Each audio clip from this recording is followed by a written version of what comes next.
추석의 긴 명절 중에도 예배를 사모하여 오신 여러분들, 또 귀한 찬양해 주신 시온 찬양대 여러분 모두에게 하나님의 은혜와 축복이 함께 하시기를 간절히 바랍니다. 군대 얘기 좀 하겠습니다. 군대에는요, 암구호라고 하는 것이 있습니다. 암이라는 말은 이제 암호란 뜻인데, 먼저 말하는 쪽에 비밀 질문입니다. 그리고 구호라는 것은 그 질문을 받은 상대방이 그 질문에 맞는 대답을 해야 되는 겁니다. 우리 편끼리 미리 이제 약속을 하는 암호죠. 이를테면 두부 그러면 김치, 그렇게 연관이 되는 말이 나와야 돼요. 그 다음에 신촌 그러면 우리 교인들은 다 알 것 같은데 뭐가 나와야 될까요? 교회. 이렇게 서로 이제 연관이 되는 말을 미리 약속을, 오늘의 암구호는 뭐다 약속을 하는 겁니다. 밤에 보초를 서다가 저쪽에서 사람이 오면 이게 적군인지 아군인지를 모르잖아요. 그래서 보초 서는 병사가 먼저 그날 약속한 대로 두부 그러면 상대방이 김치, 이게 나와야지. 이게 안 나오면 이제 적군이라는 뜻이 되는 겁니다. 신촌 그러면 미리 약속한 대로 교회 그렇게 나와야 되는데 뭐 시장 이렇게 나오면 그거는 우리 편이 아니라는 뜻입니다. 그러니까 이제 쏴야죠. 어떤 병사가 최전방 철책 보초를 서는데 잔뜩 긴장을 해서 이렇게 건물을 서는데 저쪽에서 부스럭부스럭 누가 다가옵니다.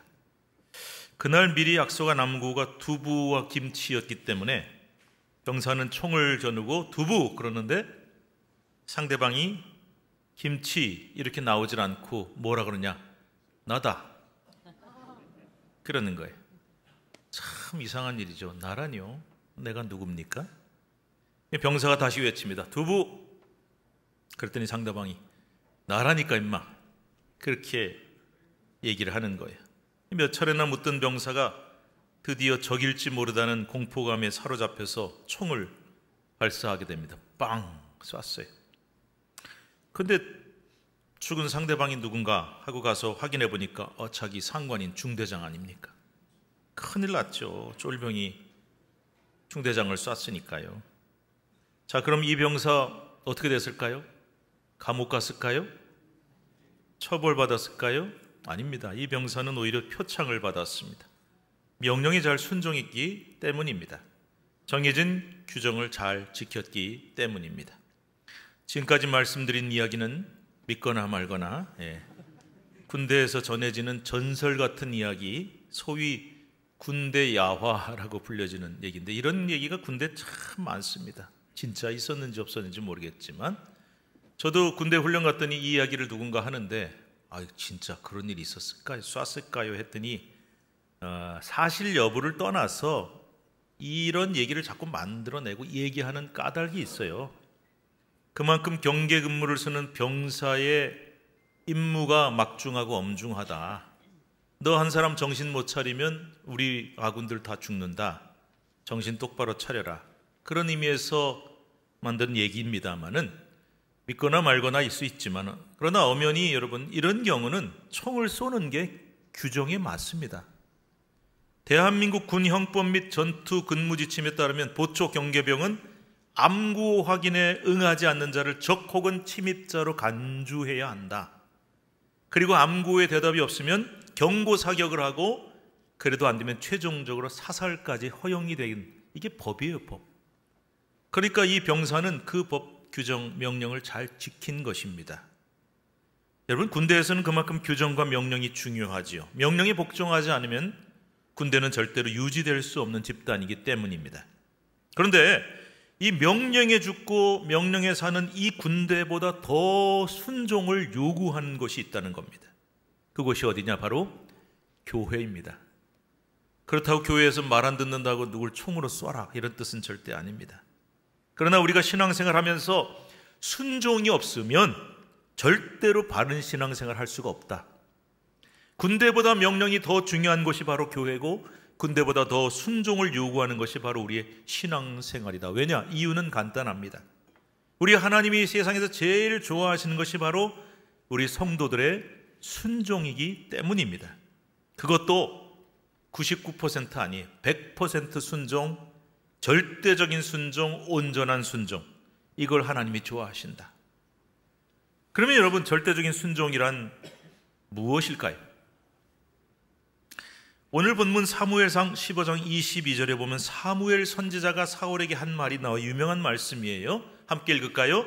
여호와께서 번제와 다른 제사를 그의 목소리를 청종하는 것을 좋아하신 같이 좋아하시겠나이까.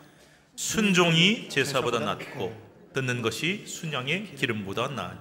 순종이 뭐보다 나아요? 제사보다 낫다. 이 말씀이 왜 나왔냐? 사울은 참 훌륭한 임금이었어요.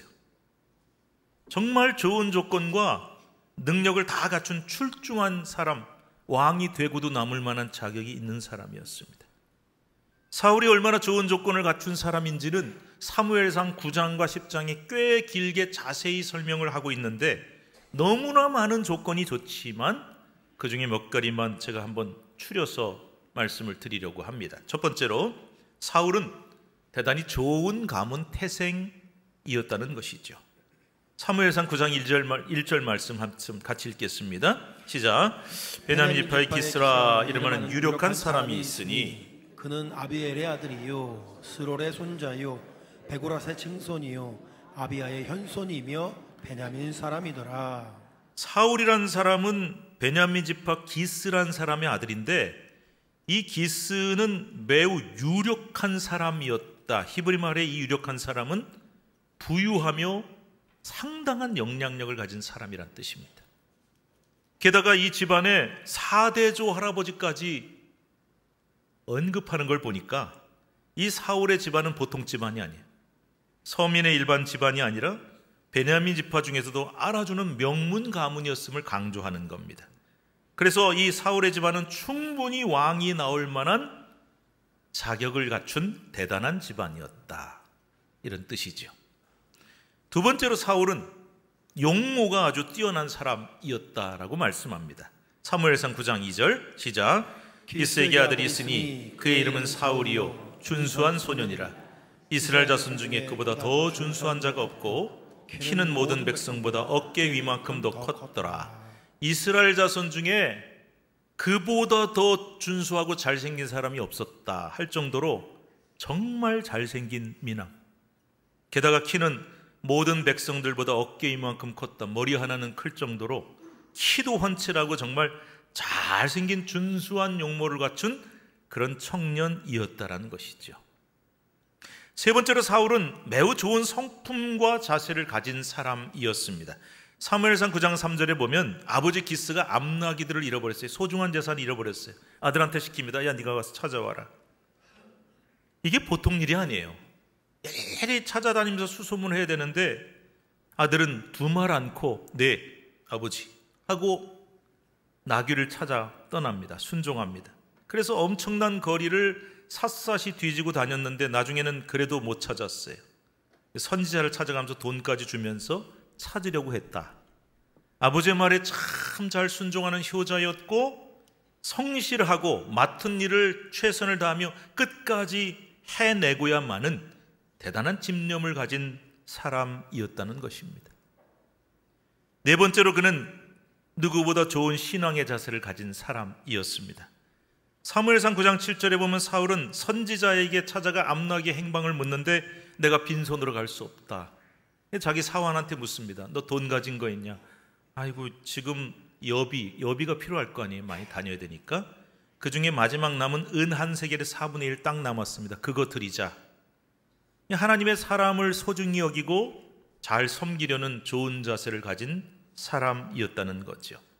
사울은 영적으로도 강력한 힘을 가진 사람이었습니다. 사무엘상 10장 10절에 보면 사울이 선지자의 무리들과 함께 하나님의 영이, 성령님이 강력하게 임재하시니까 예언을 했다고 돼 있어요. 영적인 능력도 꽤 갖춘 사람이었다는 겁니다. 마지막 다섯 번째로, 그는 이 모든 조건을 갖췄음에도 불구하고 겸손하며 인내심이 참 강한 사람이었다는 것이죠. 사무엘상 10장 22절에 보면 사무엘이 찾아와 사울을 왕으로 삼으려고 합니다. 사울 어디 있냐? 없어요. 어디 갔냐 했더니 저 진보다리 사이에 숨어 있습니다. 왜냐? 야, 나 같은 사람이 어떻게 왕이 될 자격이 있어? 부끄러운 거예요. 이 부끄러움은 겸손입니다. 나 같은 사람이 어떻게 그 큰일 감당하겠습니까? 부끄러운 마음으로 겸손했던 사람. 그리고 사무엘상 10장 20절에 보면은 사무엘이 사울을 왕으로 삼으려고 하는데 세상 모든 일이 그래 다 찬성하는 게 아니에요. 그 동네 불량배, 성경에는 어떤 분은 이거를 양아치라고 그렇게 표현하더군요. 그 양아치들이요 시비를 걸어요. 아니, 사울 같은 자가 어떻게 우리를 구원할 수 있겠느냐? 저 사람 왕 될 자격 없어요 하고 공격을 하고 멸시하고 깔보는데 사울이 잠잠하였더라. 꾹 참아요. 사울은 잘 참을 줄도 알고 인내심도 강한 사람이었다. 보세요. 사울이 왕이 되기 전에 그의 모습을 이렇게 자세히 설명한 이유는 그는 완벽한 조건을 가진 사람이었다는 뜻이에요. 제가 5가지나 사울의 장점 얘기했죠. 외모로 보나 신앙으로 보나 인격으로 보나 성품으로 보나 실력으로 보나 어느 한 면도 빠지지 않는 완벽한 사람이었고 이스라엘의 초대 왕 자리에 오르는 데는 조금도 손색이 없는 그런 인물이었다는 것을 강조하는 것이죠. 그런데 이렇게 조건이 완벽한 사울이 문제가 생겼어요. 임금 자리에 오른 다음에 교만해지기 시작하고 타락하기 시작한 겁니다. 있잖아요. 세상 사람들은 내가 원하는 자리에 오르면 끝나는 거예요. 오르기만 하면 다 됐어요. 근데 우리 하나님 믿는 백성은 아닙니다. 하나님 은혜로 그 자리에 내가 올랐어요. 그러면 그 다음이 중요해요. 그 자리에 오른 나는 어떤 사람이 될 것인가? 어떻게 그 리더십의 자리를 잘 이어갈 것인가? 저 사람 그 자리에 올라가더니 사람이 싹 바뀌었어. 이상해졌어. 그런 말을 들으면 그건 그리스도인답지 못한 거예요. 그런데 이 사울이 왕자리에 오르니까 교만해지고 타락하는데 어느 날 이스라엘 백성들이 사울 왕의 지휘를 받아서 아말렉 백성과 싸움을 벌립니다. 그런데 하나님의 도움으로 큰 승리를 거두고 꽤 많은 포로와 재물과 가축을 전리품으로 얻게 되는데요. 하나님이 명령하시기를 아말렉 모든 사람은 다 쳐 죽여라. 그리고 가축까지 싹 다 죽여라. 참 이상한 명령이죠. 여러분, 이 명령이 합리적입니까? 그 당시 고대의 전쟁도 중요하지만 전쟁에 이겼을 때 포로를 잡아오고 전리품을 얻는 게 굉장히 중요한 목적이거든요. 그런데 사람들 다 죽여라. 우상 숭배 영향을 받을 수 있어서 죽이라. 그것도 물론 잔인하지만 그건 그렇다고 치고 그럴 수 있겠죠. 근데 왜 아까운 가축은 왜 죽이라 그러시는 겁니까? 사울 왕은 하나님의 명령을 대단히 탐탁지 않게 생각했어요. 내 마음에 안 들어. 그래서 빼앗은 가축 가운데 가치가 없다 생각되는 가축은 죽였어요. 그리고 기름진 양 좋은 소는 남겨둡니다. 잔머리를 쓴 거죠. 사울은 하나님이 원하지 않으시는 딴 길로 간 겁니다. 하나님은 이스라엘 백성의 왕이 되기 위한 첫 번째 조건이 뭐냐? 순종을 요구하셨는데 사울은 자기 판단에 따라서 자기 가치 기준에 따라서 엉뚱한 길, 자기 길로 갔던 거죠. 순종의 길이 아닌 불순종의 길로 간 거죠. 그래서 사무엘 선지자가 이런 사울의 행위를 강력하게 비판합니다. 왕이여 정신 차리시오. 왜 그렇게 했습니까? 왜 하나님의 명령에 순종하지 않습니까? 그랬더니 15절에 사울이 뭐라고 변명했는지 아세요? 그거요 내가 쓰려고 그런 게 아니고요, 하나님께 제물로 드리려고 제일 좋은 거는 남겨놓은 겁니다. 사실일까요? 아닐까요? 그랬더니 사무엘이 그때 했던 말이 22절 말씀이에요. 읽어봅시다.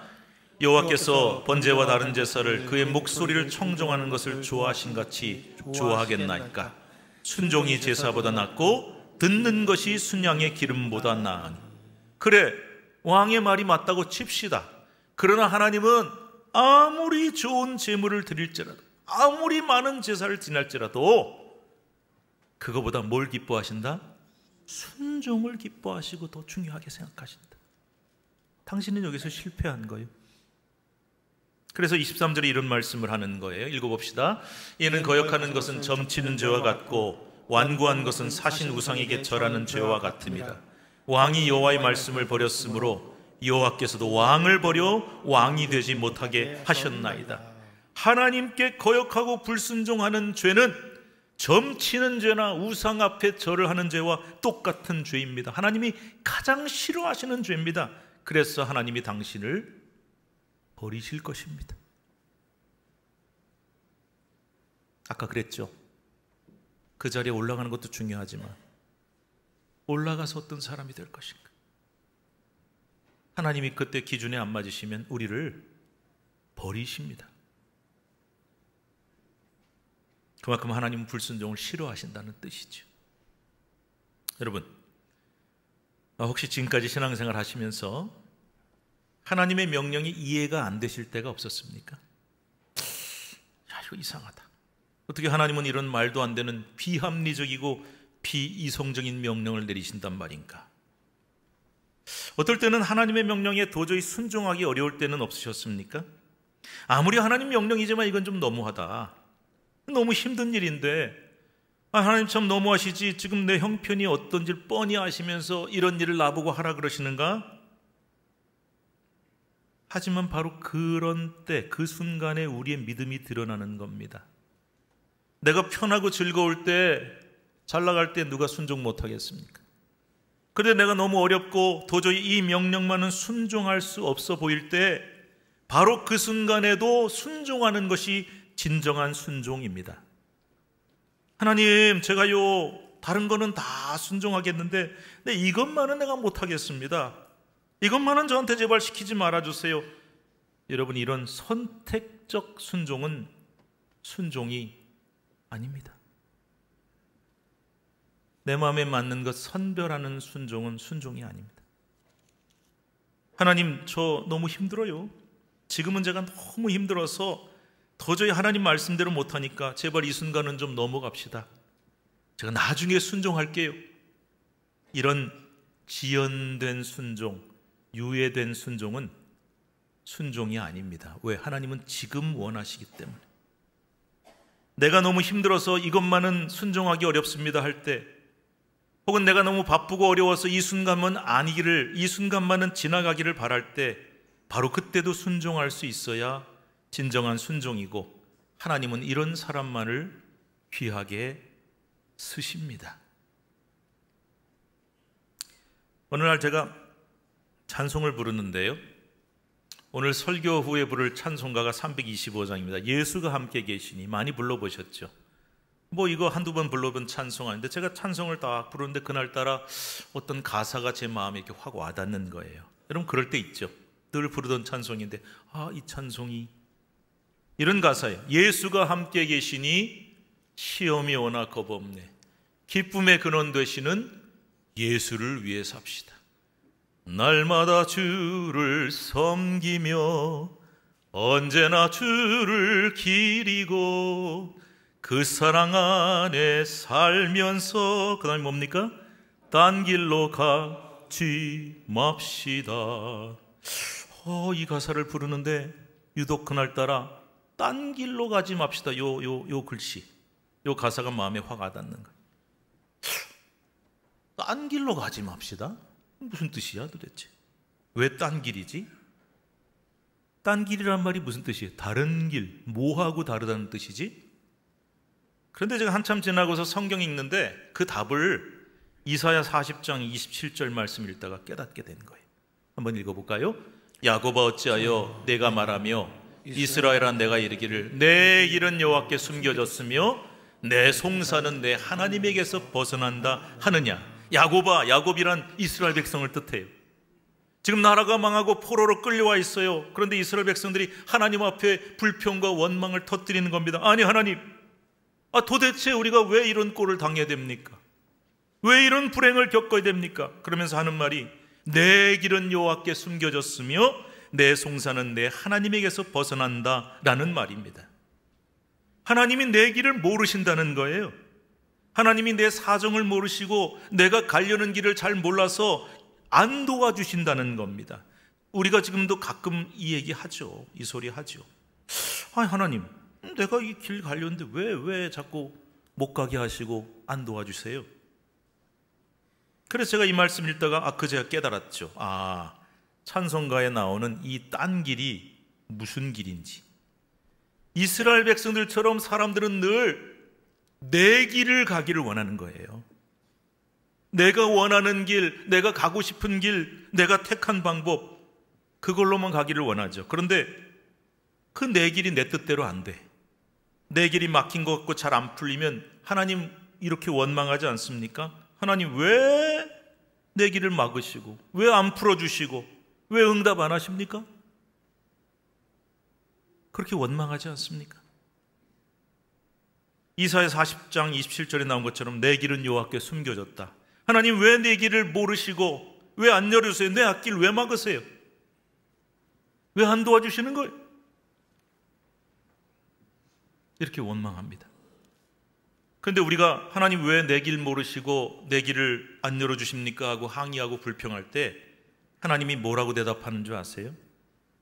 이사야 55장 8절 9절 말씀에 나와요. 읽읍시다. 이는 내 생각이 너의 생각과 다르며 내 길은 너의 길과 다름이니라. 여호와의 말씀이니라. 이는 하늘이 땅보다 높음같이 내 길은 너의 길보다 높으며 내 생각은 너의 생각보다 높음이니라. 내 생각은 너의 생각과 달라.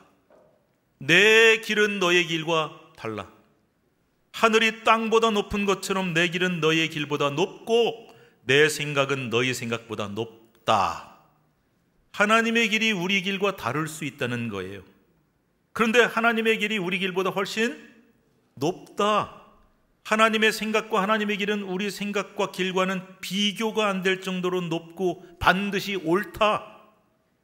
그러니까 너희는 내 길, 즉 너희가 원하는 길로 가려고 하지 말고, 그 길 고집하다가 내 뜻대로 안 된다고 하나님 원망하지 말고 어느 길로 가라?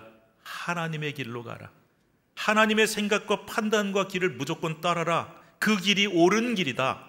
그 길이 높은 길이다. 이렇게 말씀하신 거죠. 그렇습니다. 찬송가 325장에 나오는 딴 길로 가지 맙시다. 이 딴 길이 도대체 뭐냐? 딴 길은 다른 길. 뭐와 다른 길이에요? 하나님의 길과 다른 길이라는 뜻입니다. 내 길, 즉 내가 고집하는 길, 내가 가고 싶은 길이 딴 길이에요. 그래서 찬송가 325장은 우리에게 이렇게 말씀하는 겁니다. 너 왜 딴 길로 가냐? 너는 왜 너의 길, 네가 원하는 길로 자꾸만 가려고 하냐? 그 길 아니야. 내 길, 하나님의 길로 가야 돼. 딴 길로 왜 가냐? 그래서 딴 길로 가지 맙시다. 여러분 그림 보세요. 우리가요, 인생 살다 보면 이럴 때가 자주 있어요. 이 길로 가야 되나? 저 길로 가야 되나? 근데 우리는 대개 어디를 택합니까? 내 길. 내가 가고 싶은 길, 내가 원하는 길. 그런데 그게 딴 길일 수가 있다니까요. 하나님 뜻과 다른. 내가 원하는 길로 가지 마세요. 하나님의 길로 가셔야 합니다. 하나님의 길은 무조건 내 길보다 옳습니다. 그 길만이 바른 길입니다. 그러니 무조건 하나님이 가라고 하신 길로 가고 하나님이 보여주신 길로 가야 되는 겁니다. 이게 바로 무조건 순종입니다. 순종은 제사보다 낫습니다. 우리가 아무리 하나님 앞에 제사를 잘 드리고 예배를 수백 수천 번을 드리고 아무리 좋은 제물을 가득 드릴지라도 하나님께 순종하지 않으면 하나님은 그 제사와 예배를 기뻐하지 않으십니다. 그 제물을 받지 않으십니다. 그래서 우리는 하나님께 절대 순종, 딴 길로 가지 말고 순종의 제사를 드려야 한다는 것이죠. 사람이 타고 다니는 말 중에 최고의 종자로 치는 말이 바로 아라비아 종마라고 하는 참 멋지게 생긴 말입니다. 이 아라비아 말이 세계적으로 인정을 받게 된 데는 사연이 있다고 하는데요, 이 역시 오래된 전설입니다. 제가 소개를 해드리죠. 어느 위대한 아라비아 임금이 강력한 군대를 갖기 원했는데 그 당시에 강력한 군대를 얻기 위해서는 좋은 말이 필수적이었습니다. 그래서 신하들에게 명령합니다. 돈 아끼지 말고 세계 각처에 가서 최고로 좋다고 하는 말 몽땅 사와라. 마침내 임금은 세계 각처에 가장 뛰어난 말 100마리를 갖게 되었죠. 임금은 조련사에게 특별 명령을 합니다. 이 말 100마리에게 특별 훈련을 시켜라. 훈련 잘 받았습니다. 이제 모든 특별 훈련이 끝나고 임금은 과연 이 말들이 훈련을 잘 받았나 시험을 해보는데요, 아주 맑고 시원한 물이 흐르는 강이 있는데 그 골짜기 위에다가 울타리를 만들어요. 그리고 말들을 가두어 둡니다. 그 울타리 안에는 말들이 좋아하는 먹이를 산더미같이 쌓아놓았습니다만 단 한 가지, 물은 주지 않았습니다.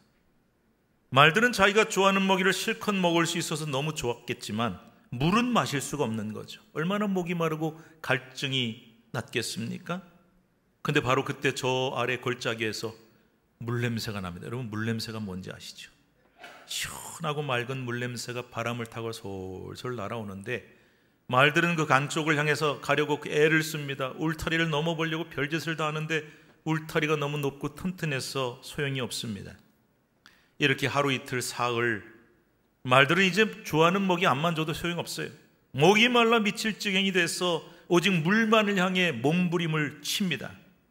바로 그때 갑자기 울타리 문이 활짝 열립니다.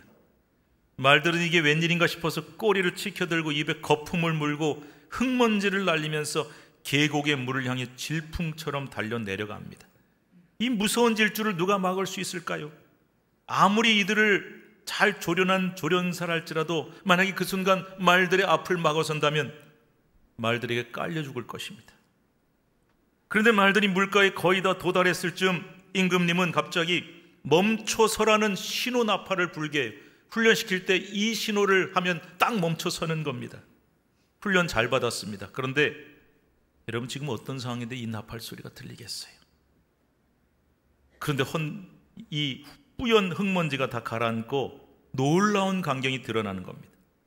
모든 말들이 다 물속에 들어가 첨벙거리며 물을 마시고 있을 때 단 4마리의 말들만이 그 나팔 소리를 듣고 그 자리에 딱 멈춰 서 있는 것입니다. 임금은 그 광경을 보고 흥분하여 그 자리에서 벌떡 일어납니다. 바로 저 말들이다. 내가 원했던 말들이 바로 저런 말이다. 이제부터 이 말들을 아라비아 종마로 명명한다라고 선포했다는 것입니다. 전설로 내려오는 아라비아 종마의 기원, 오늘날 세계 최고로 알아주는 아라비아 말들은 바로 이때 나팔 소리를 듣고 멈춰선 말 4마리 후손들이라는 것입니다. 여러분 어떤 크리스찬이 되기를 원하십니까? 기왕이면 우리가 하나님께 귀하게 쓰임받는 사람이 되어야 하지 않겠습니까? 그런데 그게 그냥 되는 게 아니에요. 아라비아 종마처럼 인정도 받고 가치도 높은 그런 존재가 되어야 될 텐데 그냥 되는 것이 아니라 여기는 엄청난 훈련이 필요합니다. 신앙도 훈련입니다. 교회만 왔다 갔다 해서 되는 것이 아니라 내가 말씀 훈련, 기도 훈련 등등 많은 훈련을 받아야 돼요. 그런데 그 중에 제일 중요한 훈련, 철저한 순종 훈련이 꼭 필요합니다. 내가 그토록 원하고 바라는 시원한 물을 향해 달려 내려가는 것이 아니라 내가 원하는 내 길이 아니라 하나님의 길, 하나님이 원하시는 길로 갈 수 있어야 한다는 것입니다. 내가 그토록 원하는 것을 향해 정말 미친 듯이 치달아 가다가도 하나님이 스톱 하시면 그 자리에 멈춰설 수 있어야 한다는 것입니다.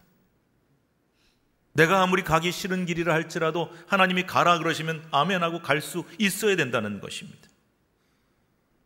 내 판단에 따라, 내 필요에 따라 내 길로 가고 선별적으로 이건 내 마음에 맞으니까 아멘 순종하지만 이거는 내 뜻하고 안 맞으면 순종 안 하고 하나님의 뜻과 다른 딴 길로 간다는 것은 불순종이며 우상숭배와 같습니다.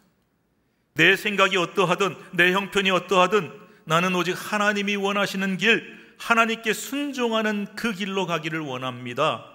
이럴 때 진정한 순종의 사람이 되어 하나님께 귀하게 인정받고 쓰임받는 사람이 될 수 있는 것입니다. 오늘 이 자리에 모여 예배하는 여러분이 바로 그런 순종의 사람이 되시기를 간절히 바랍니다. 하나님은요, 성경 보세요. 잘난 사람, 사울처럼 뛰어난 사람을 쓰시는 게 아니에요. 하나님은 겸손한 사람을 쓰시고 철저하게 순종하는 사람을 골라 쓰십니다.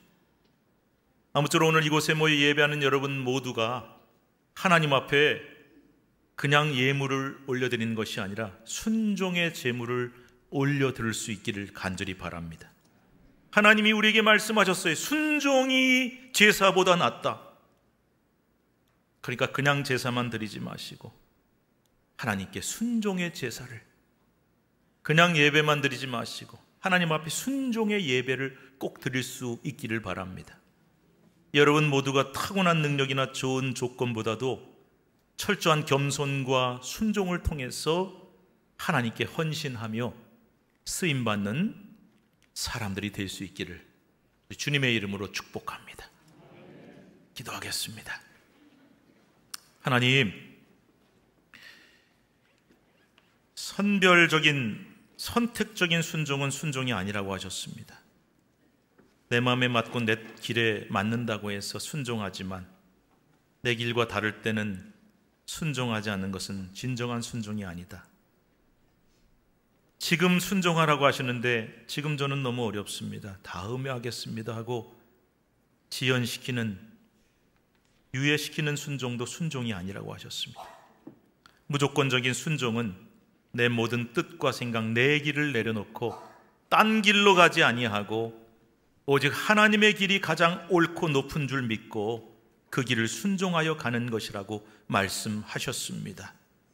하나님, 우리가 평생 신앙생활 하지만 이 순종의 제사를 하나님 앞에 드리게 하셨어. 하나님이 원하시는 그때 그 순간에 그곳에서 하나님께 귀하게 쓰임받는 믿음의 사람들 되게 하여 주옵소서. 예수님의 이름으로 감사하며 기도드리옵나이다. 아멘.